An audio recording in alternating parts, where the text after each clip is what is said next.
El proceso de la independencia de México fue uno de los más largos de América.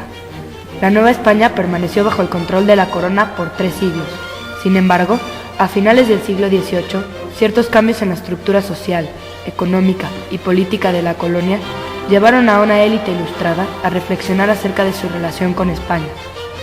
La influencia de la Ilustración, la Revolución Francesa, Revolución Industrial y la independencia de Estados Unidos, aparte de la ocupación francesa de España, llevaron a los criollos a comenzar su independencia en 1808. El conflicto duró 11 años y distó mucho de ser un movimiento homogéneo. Yo, junto con mi esposa el corregidor Miguel Domínguez, siempre apoyamos la independencia. No estábamos de acuerdo con la desigualdad social que había, ni los monopolios, ni los elevados impuestos que nos exigían. Nos juntábamos para tratar estos temas con Aldama, Allende e Hidalgo, y para que no descubrieran nuestra conspiración en Querétaro, decíamos que eran reuniones literarias. Pero el 15 de septiembre de 1810 descubrieron nuestra rebelión y tuve que avisarle a Allende y al cura Hidalgo. Me costó mucho convencerlos, pero les dije que nada podía detenernos, que éramos demasiados los que luchábamos por una razón justa y yo sabía que las cosas podían cambiar. Entonces fue cuando Hidalgo tomó el estandarte de la Virgen de Guadalupe para dar el grito y lo seguimos. Pero las condiciones no fueron del todo favorables. En 1811, en la batalla del Puente de Calderón, los insurgentes fueron derrotados y se vieron obligados a ir al norte a buscar apoyo, donde les tendieron una emboscada. Hidalgo, Allende y Aldama fueron condenados a muerte, así que José María Morelos y Pavón lo sucedió y fue el artífice de la segunda etapa de la independencia. Fui comisionado por Hidalgo como jefe insurgente en el sur de México, y como conquisté la mayor parte del centro y sur del país, me convertí en el enemigo principal del ejército realista, junto con los hermanos Galván, Bravo y Vicente Guerrero. También organizó el Congreso de Anáhuac, el primer cuerpo legislativo de la historia mexicana, que sesionó en Chilpancingo 1813, donde presentó los sentimientos de la nación.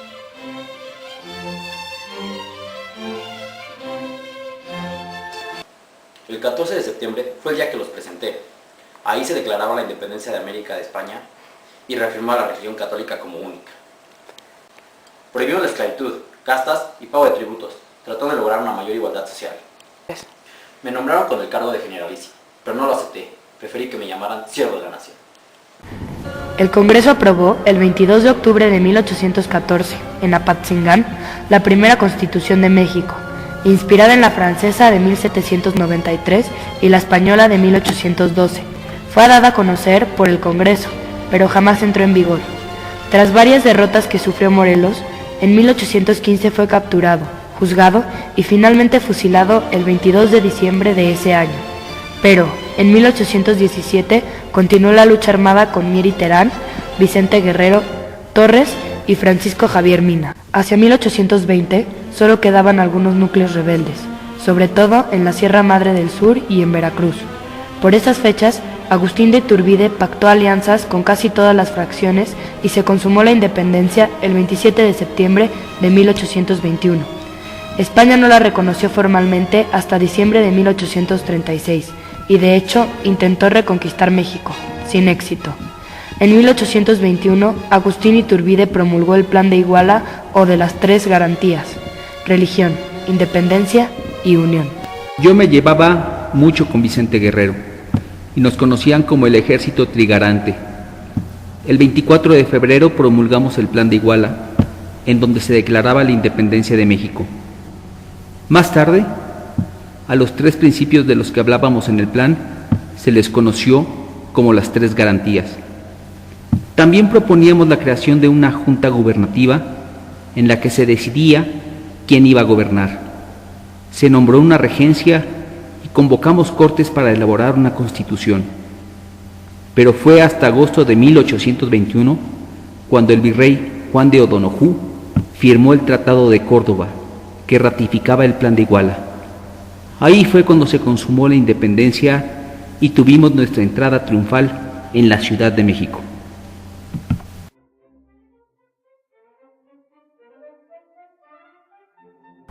Un año después, Iturbide fue coronado emperador, pero poco después, Antonio López de Santana lanzó un proyecto republicano que hizo que abdicara. En 1824 se dictó la primera Constitución de México, mediante la cual se adopta la forma de República Federal. Bajo la presidencia de Santana se promulgaron las 7 leyes de 1835, que buscan crear un gobierno centralista, y en 1846 se desató una guerra contra los Estados Unidos que terminó con la firma del Tratado de Guadalupe, por el cual México reconoció la independencia de Texas, Nuevo México y California. Luego de 11 años, la reforma liberal de Benito Juárez dio lugar a la Constitución de 1857. Siendo él presidente, se da la guerra de reforma entre liberales y conservadores, llamada también la Guerra de 3 años. Durante esta guerra también se escriben las leyes de reforma, donde se establecía la nacionalización de los bienes de la Iglesia. Se estableció el registro civil, secularización de los cementerios y libertad de cultos. En 1864, Maximiliano de Habsburgo fue nombrado emperador de México. Firmó el Tratado de Miramar con Napoleón III, en el que se comprometió a pagar todos los gastos de intervención y se dictaba la política que debía seguir su gobierno. 9 años más tarde, estando Lerdo de Tejada en el gobierno, Jalisco protestó contra las disposiciones de la reforma. Este tipo de gobierno y múltiples reformas siguieron hasta que se inició un nuevo periodo de transición que se le conoce como la Revolución Mexicana. A principios de siglos XVI y XVII se descubrieron minas de plata cerca de donde se encuentran las ciudades de Chihuahua y Parral. La población de Chihuahua creció conforme se abrían y llegaban más inmigrantes. Este crecimiento paró cuando los ataques de los apaches se volvieron más frecuentes, ya que las tribus comanches empujaron a los apaches hacia el sur. Para evitar perder el territorio, se dotó de tierra y apoyo militar a los pobladores. Para cuando nací, en 1878, Porfirio Díaz tenía ya 2 años en el poder. En aquellos tiempos, México creció rápidamente. Hasta nos llegó el ferrocarril. Los mitotes se acabaron y la gente estaba contenta trabajando. Con el ferrocarril, llegando hasta Estados Unidos, se enviaba mucho ganado. Sin embargo, el problema de los apaches seguía. Pero para 1985, capturaron al jefe apache, Jerónimo. Con esto se acabaron las invasiones y ese mismo año Estados Unidos y Chihuahua quedaron unidos por el ferrocarril.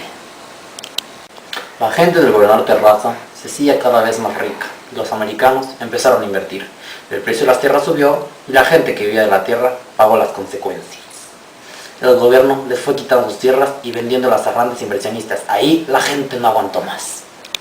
Cuando tomé el poder, mi preocupación fundamental fue tranquilizar al país y buscar su crecimiento económico.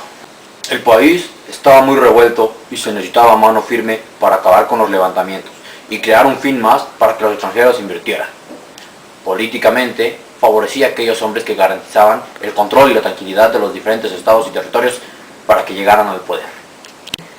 Para la segunda parte de mi gobierno, había un gran centralismo, porque apoyado en los medios de comunicación, podíamos mover tropas, controlar los levantamientos y la situación política desde el centro, lo que incomodaba a la gente de otras partes de la República.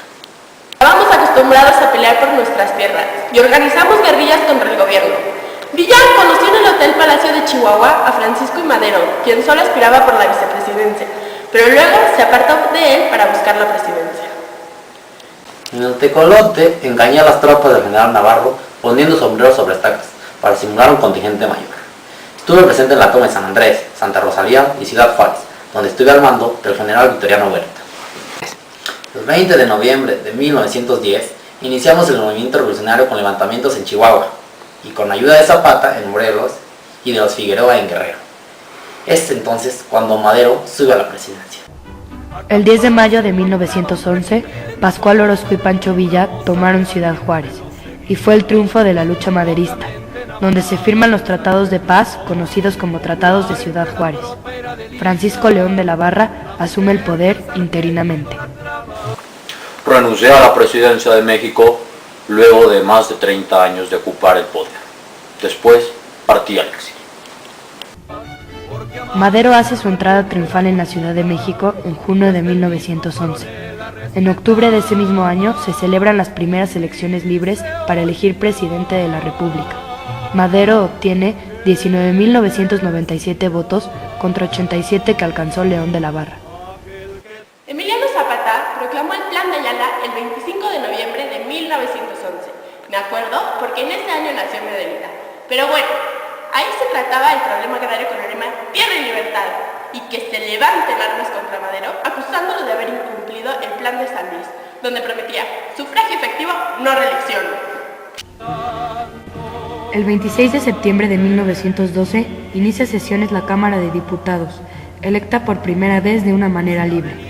Y en 1913 estalla una revuelta contra Madero, conocida como la Decena Trágica, donde luego de 10 días de sangrientos enfrentamientos en la capital, aprenden a Madero y Pino Suárez, con las órdenes de Huerta, quien ocupa el lugar de Madero. Con el Plan de Guadalupe, Venustiano Carranza convoca la rebelión contra el gobierno usurpador de Huerta y organiza el ejército constitucionalista para restaurar el orden roto del Estado y se le une a Álvaro Obregón. Zapata modifica el Plan de Ayala desconociendo a Huerta, pero no se suma al ejército constitucionalista, sino que hace una lucha paralela. Yo y la División del Norte nos unimos a la Revolución Constitucionalista. La toma de Torreón marca la serie de victorias con las que derrotamos al gobierno de Huerta. A pesar de las diferencias entre Carranza y yo, tomamos Zacatecas. En 1914, Victoriano Huerta renuncia a la presidencia y huye del país, y el general Álvaro Obregón, como representante del ejército, firma los tratados de Teoloyucan. En 1915 me ratificaron como general en jefe del ejército convencionista. Poco después, Obregón me derrotó en la región del Bajío, en las batallas de Celaya y La Trinidad. Entonces fue cuando le otorgué el triunfo definitivo a Carranza. En diciembre de 1916, inician sus sesiones el Congreso Constituyente en Querétaro, convocadas por Venustiano Carranza, que se encargará de redactar la nueva Constitución, y para el 5 de febrero de 1917 se promulga la Constitución. Y en 1920, el Congreso nombró a Adolfo de la Huerta presidente provisional de la Revolución Triunfante. Al pasar por el puente de San Francisco, el demonio de un fraile me dio un pellizco. Y mi madre me dice con gran paciencia, deja que te pellizque su reverencia. Y mi madre me dice con gran paciencia, deja que te pellizque su reverencia. 150 reales daba una viuda, solo por la sotana de siendo pura, solo por la sotana de